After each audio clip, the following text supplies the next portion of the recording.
I'm going to ask our guest speaker to come on up here. There's a couple people that have been really instrumental in my life, spoken into me as a young guy, corrected me when I've been a goofball, encouraged me when I've been heartbroken and discouraged. And one of them is going to be sharing today. We're really excited to have Brett and his family here with us this Sunday. He's going to be giving us the word. Let's give him and his family a warm round of applause. Appreciate you, baby. I like how you said when I was a goofball, as if you're not now.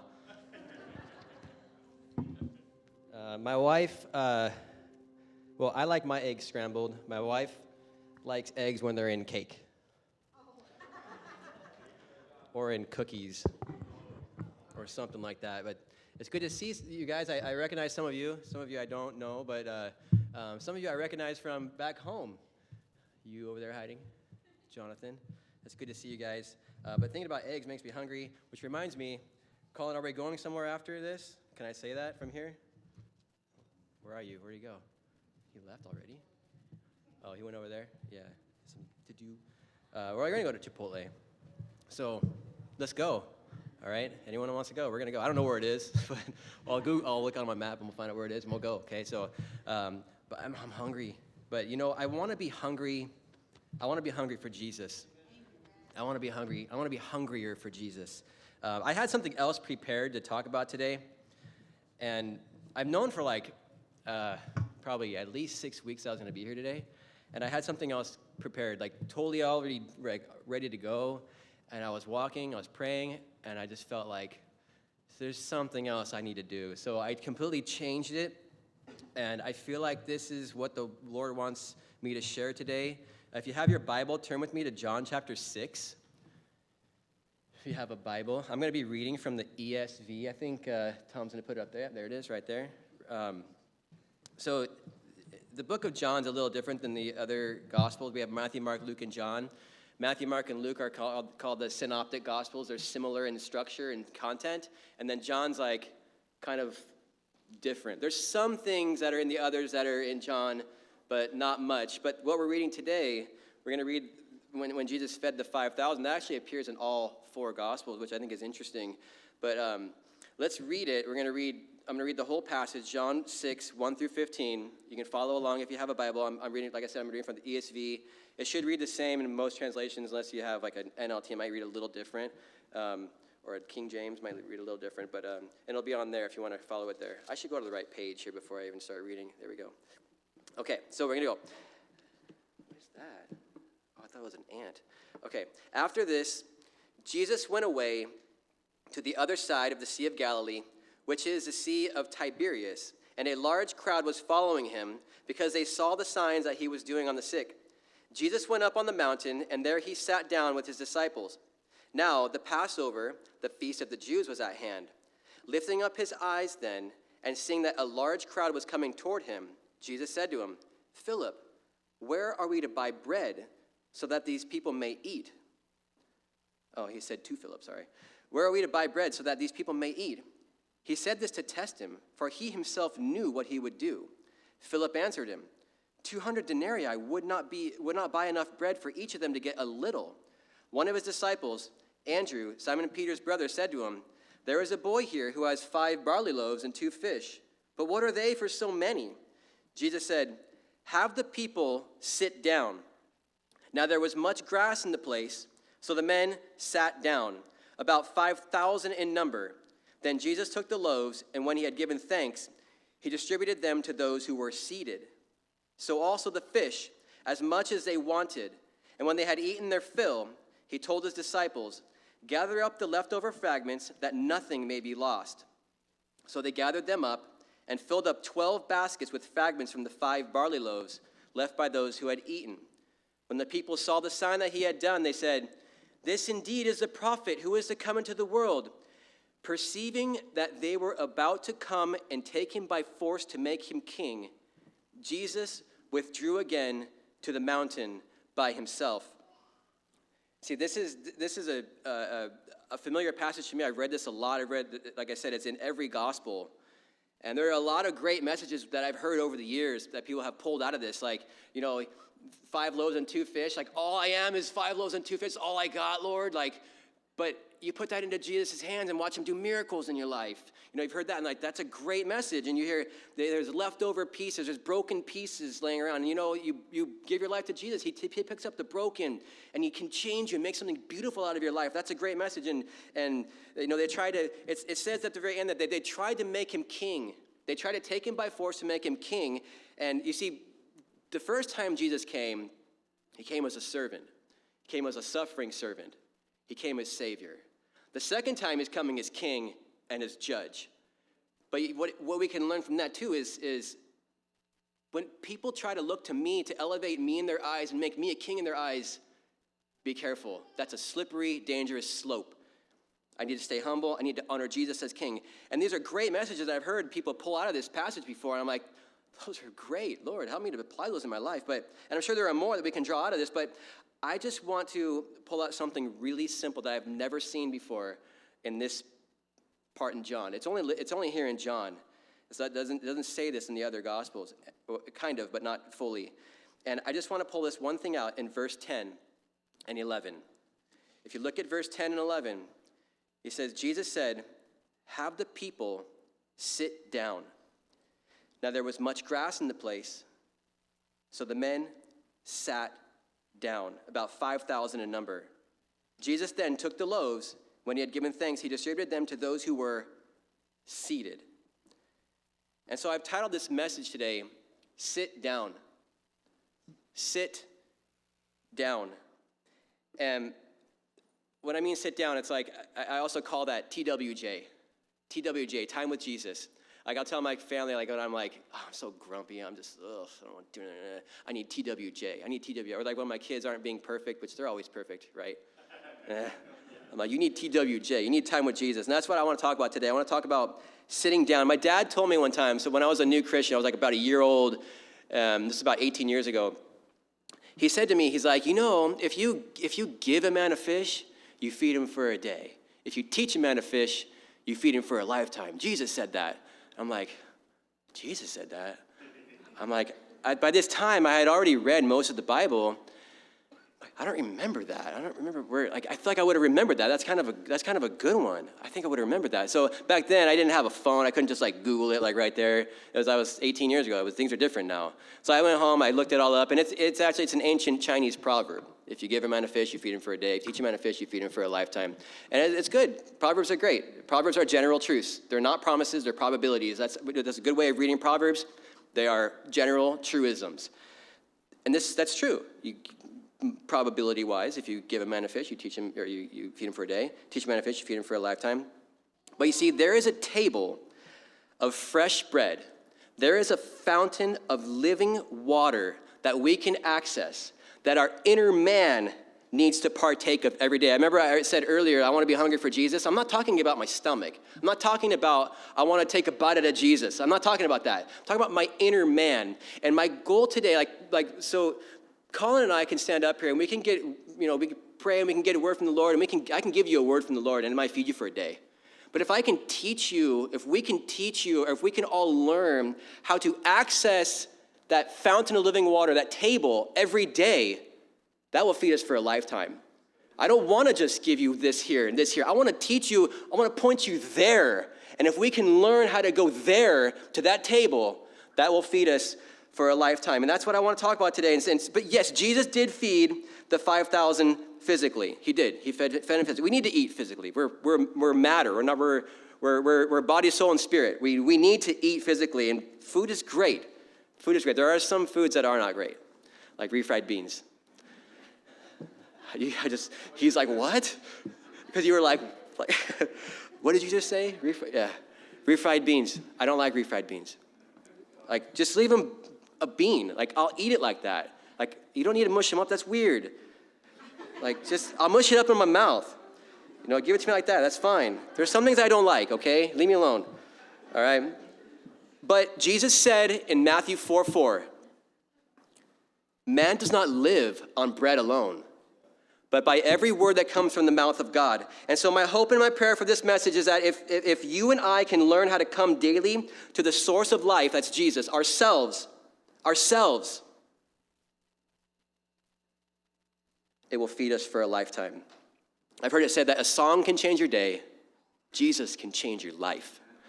I don't want my day just to be changed. I want to live a good life. I want us to live a good life. I want us to live a victorious life. And Jesus said in John 10:10, the thief comes to steal, kill, and destroy, but I come to give you life and life abundantly. And the key to living that abundant life that Jesus is talking about is to learn how to sit down with Jesus every single day. And so when I ask a lot of questions, like, not that I'm skeptical, it's just like I just want to know more and understand more. And so if someone said to me, hey, you need this right here, what I'm saying, like, you need to sit down with Jesus, I would be like, yes, I agree with you. I believe what you're saying is true, and I agree with you, but why? Why? Like, why? And then I would also ask the question, what do you mean sit down? What does that mean? What does that look like? What do I do?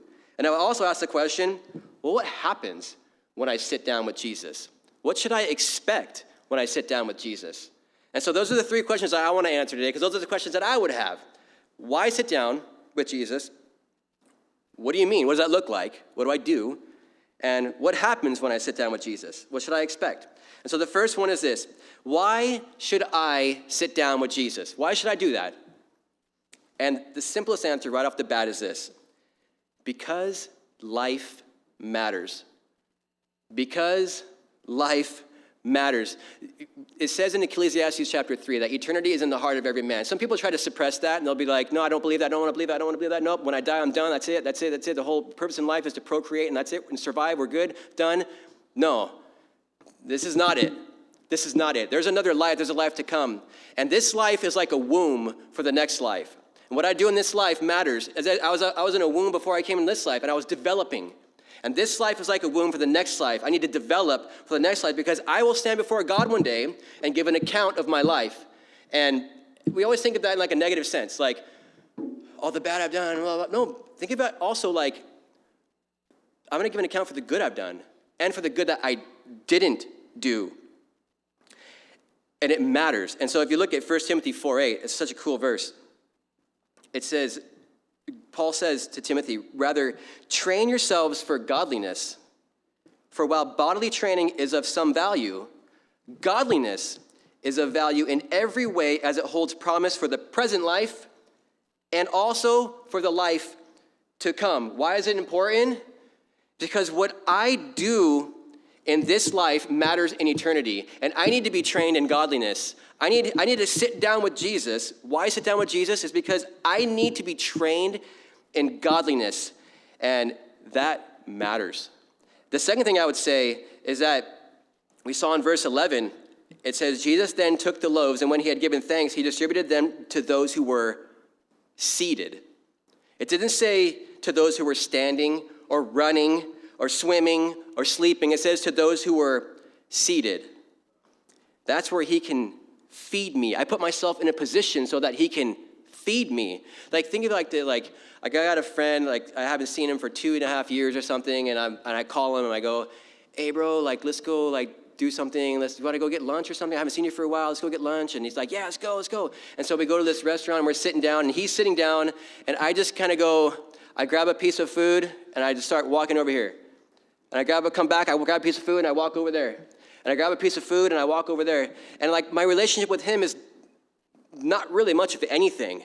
I'm just snacking at that point in my relationship with him. That relationships don't work like that. I need to sit down. I can't just be on the go, and getting a little bit of conversation here, a little bit there, a little bit there. That's snacking. It doesn't work like that. Our relationships will always be shallow if I treat them like that. And it will be shallow if I do that to the Lord too. And I need to take the time intentional time to sit down. Like, this time is specifically devoted to you, Lord, and that's it.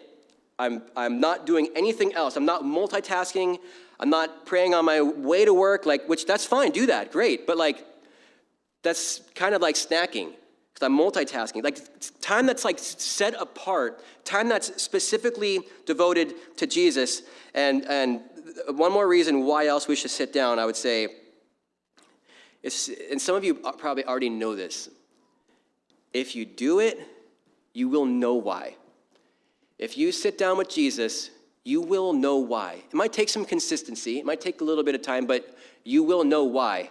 The Bible says twice in the Old Testament, Deuteronomy 4:29 and Jeremiah 29:13. It says, if you seek me, you will find me, if you seek me with all your heart. And so why should I sit down with Jesus? I should sit down with him because it matters. What I do in this life matters. I will give an account to the Lord when I stand before him one day, and it matters how I live. I need him to train me in godliness. I need that. That's why. And I also need to not treat it like this on-the-go thing. I need to sit down where he can feed me. And if you do it, you will know why. And so the second thing I would say is, what do you mean sit down? What does that even mean? What does that even look like? Like, what do I do? Like, do you want me to go dig a hole and sit in a hole? Do you want me to, like, just sit on a step? Do you want me to sit Indian style? Do you want me to sit, like, with my legs like this? Like, you see that? Like, Rafiki does that, you know? You guys know who Rafiki is? Yeah? That guy's funny. Do what I do. What do I do? What do I do? What's my posture supposed to be? What do I do? I would say don't complicate it. If you want to do that, great. If you want to sit down in a chair and do that, that's great. If you want to walk, that's great. If you want to go for a drive, whatever it is, as long as it's like specifically devoted time for him. And so like what I do, I like to walk in the morning. Or at night too. I'll walk at night too. If I wake up late and I don't have time to go walk, or I shouldn't say I don't have time. I should say I didn't make time to go walk and pray and then sit and read, then I'll do it later. And I don't beat myself up for it, because that's never good. I used to beat myself up all the time if I missed my morning. I'm not a morning person, so like getting up at like 5 in the morning, like, oh, forget it. It takes me like 2 years to wake up. And I'm like, no. So I don't beat myself up. I go for a walk, I pray, and I come home, and I sit, and I read my Bible, and I use it with a highlighter and a pencil, because I have to highlight stuff, and I write I got like writing stuff all over, like I write all up in here. I don't need that. I need this, and this. So I think it's just, not to complicate it, but I think sitting down with Jesus encompasses a few things. I think this is what I think it does. And if you guys ever have any thoughts, like, and you're like, oh, I think this would be good for that, whatever, like, tell me. I want to learn some more. So I think that sitting with Jesus encompasses a few things. Number one, I think it's time in prayer. The word prayer in the New Testament, prosukomai, means to wish toward. Pros, P-R-O-S, means toward, wish toward. And so you spend some time with the Lord in prayer. You present your requests, you present your needs, you present whatever it is on your heart. You talk to him. You go, Lord, like, I'm struggling with this guy. He's annoying. I don't like him. Lord, change me, help me, like, just work on me. Like, and then spend some time letting him speak to me. And sometimes I gotta be quiet. I have like way too many words I say every day.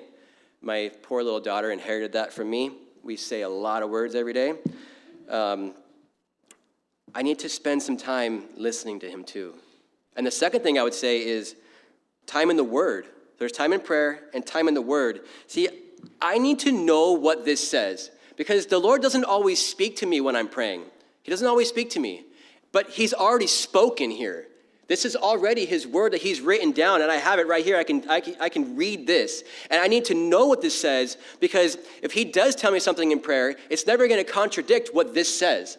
It's never going to be something off the wall. That's where people get in trouble. Then you don't know what this says. This is our standard. If you want to know which way the clouds are moving, look at something that's not moving. That's your standard, and then you know where they're moving. This is our standard. This is our tape measure. This tells us how long 10 feet is. This tells us how long 20 feet is. That's what tape measure is. It's objective truth. And we need to know what this says so that when the Lord does speak to me in prayer, I can discern between things that are just me or things that are foreign to me, or if it's the Lord, because I can put it up against this. It will never contradict this. So time in the Word is very important. And the third thing I would say is that encompasses this whole sitting down, time in prayer, time in the Word, and time in worship. Time in worship. And I've said this a lot. I don't want to complicate things. And this should not be complicated either. I feel like we've kind of put a boundary around worship. And for us, it only means music. It's only music. Like, it's more than that. It is music, for sure. That's part of it. But it's more than that. And so, like, if we spend time in worship and singing a song to the Lord, great. Listen to some old hymns, listen to some new music, whatever. Get it in your heart, let it stir around, hum it in your mind, sing it to the Lord. Yes, that's great. But the word worship in the New Testament, proskuneo, it means, so prayer means to wish toward. Proskuneo, worship, means to kiss toward. So I love this picture. As you read it in the Strong's Concordance, how it defines it, it says, like a dog licking his master's hand. What is that picture? You see a guy petting a dog, and his dog's just like just trying to lick his master's hand because he loves his master. Like, that's the word that's used for worship. So if I go walk in the morning, when I walk at night, I do this more. Like, I'll raise my hands like as I'm walking, and I just go, I'm not singing a song. Sometimes I will, but sometimes I'll be like, Lord, I just worship you, I praise you. I give you my heart. Lord, do what you will in my life. Lord, here I am. I'm yours. I just want to love you. I just want to be close to you. Like, how is that not worship? Like, you're loving the Lord. But yes, if you can sing a song to the Lord, great. You might say, I can't sing, I got a bad voice. That's even better. If God gave you a bad voice, you give it back to him, okay? You do that, all right? But I think all three of these things encompass sitting down with Jesus. Time in prayer, time in the Word, and time in worship. And,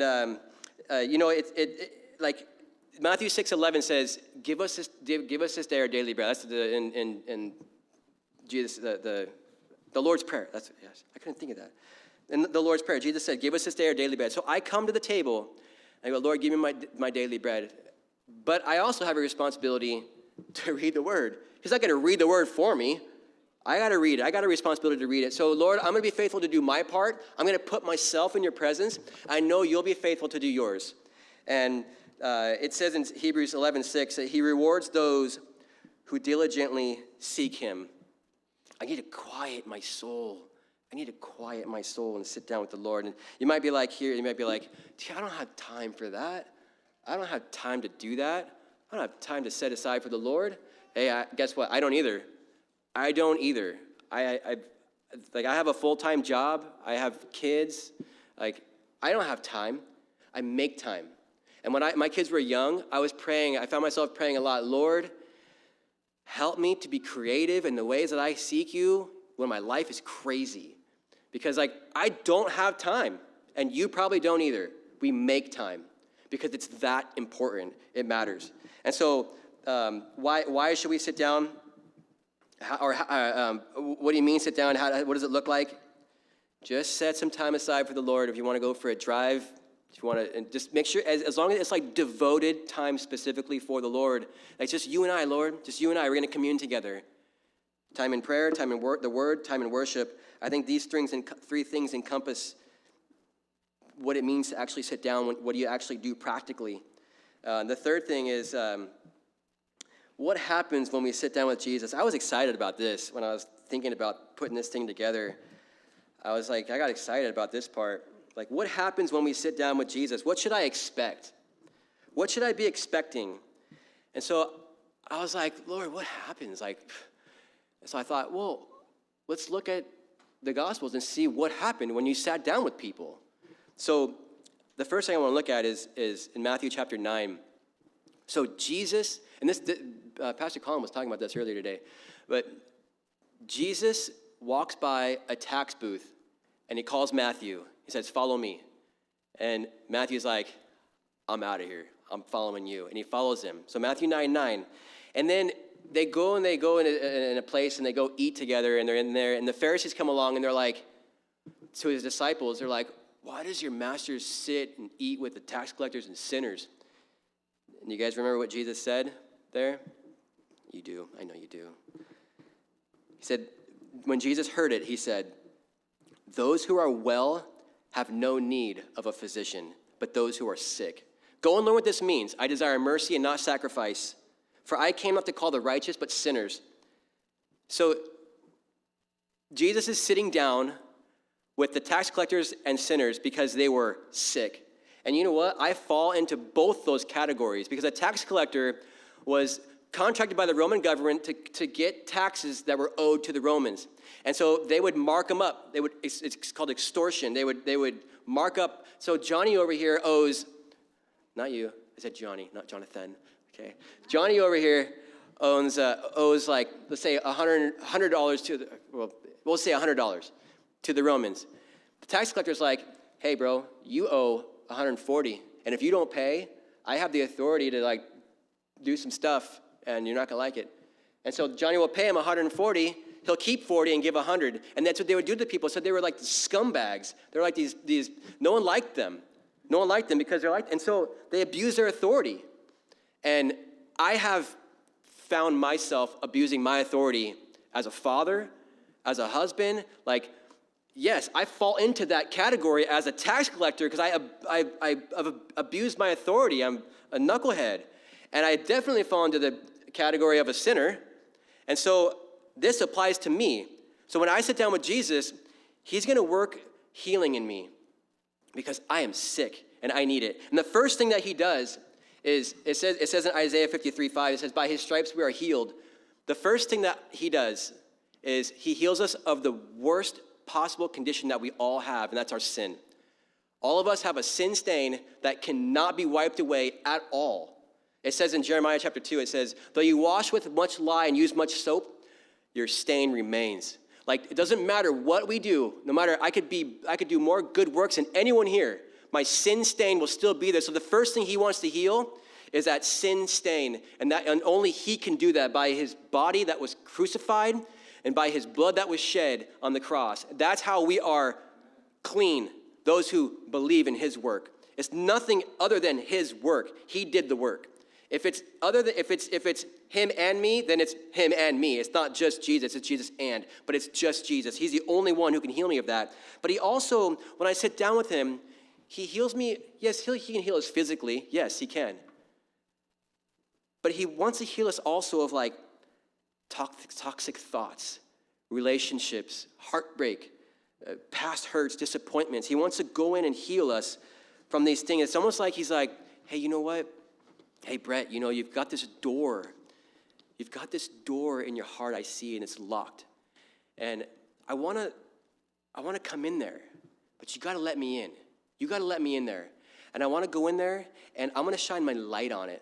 And I'm going to expose it. I'm going to show you how, like, what happened. Let's get down to, let's see what happened. I'm going to show you how it has affected you. And then we're going to clean it all out. We're going to get rid of it all. And I'm going to heal you of that.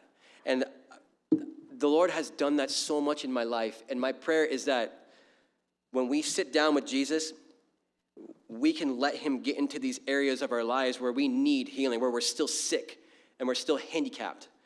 And so one thing that he does is he heals us when we sit down with him. And the next thing is he exposes things. He corrects us. In Luke 11:37, a Pharisee asks to dine with Jesus. He's like, hey, I want to eat with you.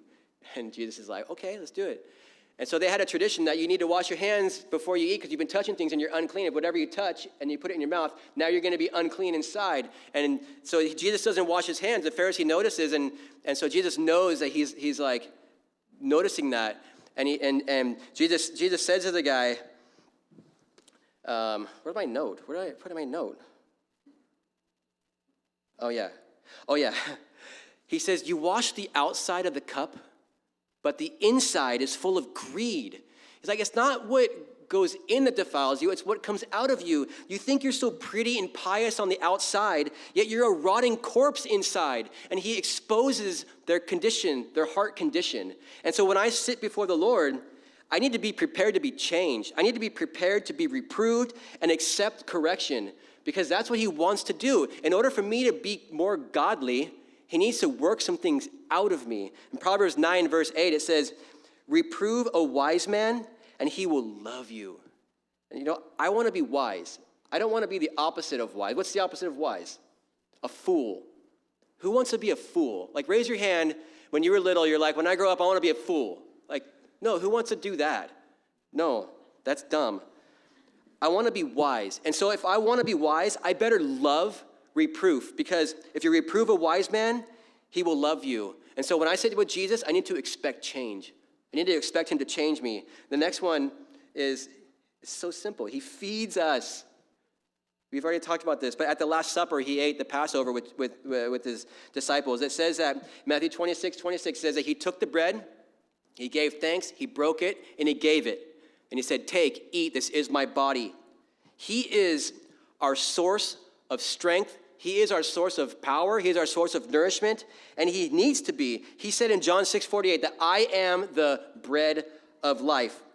I need to expect him to feed me, my inner man. I can expect when I sit down with Jesus that he will feed me, my inner man. You know, if you keep reading in John chapter 6 here, he goes on to say that I'm the bread of life, and the people were like, oh, well, the manna from heaven fed our fathers, and blah, blah, blah, blah. Remember, in Exodus chapter 16, when the Israelites were in the wilderness, God fed them with manna from heaven every day. Manna would come down, except on Saturday, take the double portion. But manna would come down from heaven. And Jesus says, I am the manna that came down from heaven. I am that. He said, I am the bread of life. You know what's interesting? When he said that, he said, I am the bread of life. Anyone who partakes of this bread has life. But what's interesting, I caught this a while back. Jesus said, I am the bread of life. Where was Jesus born? Anybody? Bethlehem. What does Bethlehem mean? You guys know what Bethlehem means? House of bread. Good job. House of bread. Where was Jesus placed when he was born? Jesus was placed in a manger, but it's a feeding trough. That's what that is. So we have that bread of life coming down from heaven into the house of bread and placed in a feeding trough. And he says, I am the bread from heaven. I am the manna from heaven. Anyone who eats of me, anyone who partakes of me has life. And so when we come to Jesus, he feeds us, and we can expect to be fed. It's just a disclaimer, too. Sometimes, I've experienced this a lot in my life, and like sometimes I'll walk around out in my backyard in a circle. I'm a pacer. I'm weird, too. Like, I'm so weird. Like, we have pavers in our backyard. They're, like, super uneven because they were there when we moved in. And, like, pavers are like, you guys know what pavers are? They're like this, and they're like this, and they're all different sizes, and they're all weird. And so I'm weird. Like, when I walk around, when I go this way, I have to step on the rectangles that are facing the direction I'm walking. And when I turn this way, I have to step on the rectangles facing the other direction. And then when I go this way, I got to step on the rectangles facing that way. And then I step on the squares only. And then I step on the small ones only. I'm so weird. But I was praying one day, and I'm like, Lord, I feel like when I spend time with you, nothing happens. Nothing happens, Lord. Like, why aren't you changing me? Why aren't you doing something? And I felt like my father-in-law is a landscape architect, or he was. He's retired now. But he used to tell me that when you see a tree, whatever you see on the top, you can expect the equivalent to be underground. That's how many roots there are. And you know that growth starts underground. And so when you spend time with Jesus, sometimes you're like, Lord, nothing's happening. But then like you realize, wait, growth happens underground. Sometimes you can't see that. But you might be like, he changes the way that you think. All of a sudden you're like, man, I've been such an idiot over here in this part of my life. But like you start to notice that. You start to become more aware of that.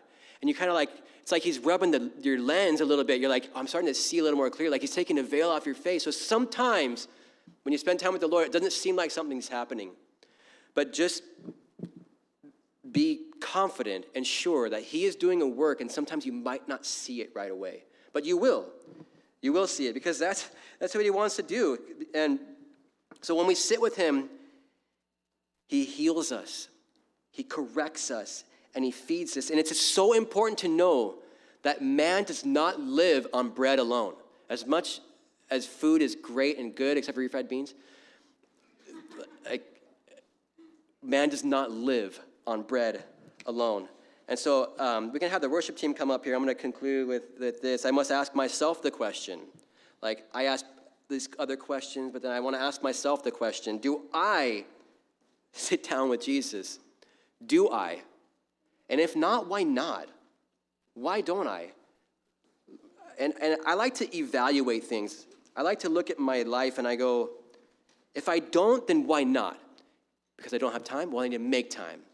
Well, if because of this or that, whatever, like figure out why I'm not doing it. Because I don't think it's important? Well, it is important. And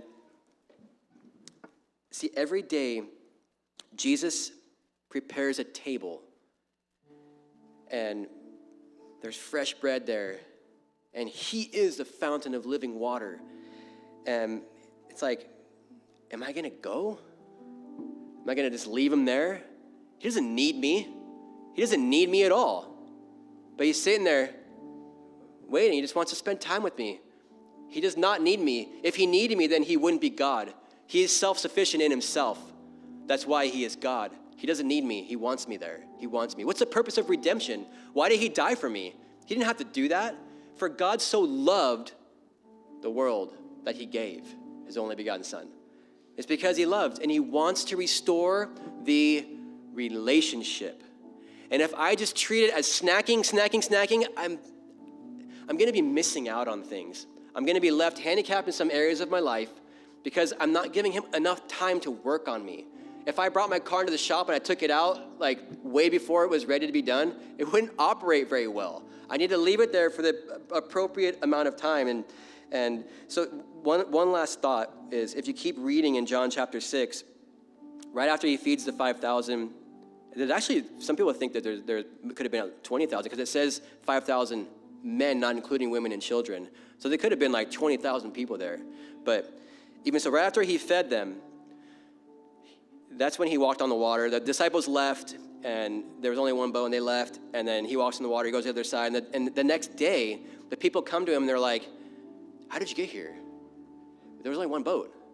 And he's like, you're not seeking me because you saw signs. You're seeking me because you had your fill of bread.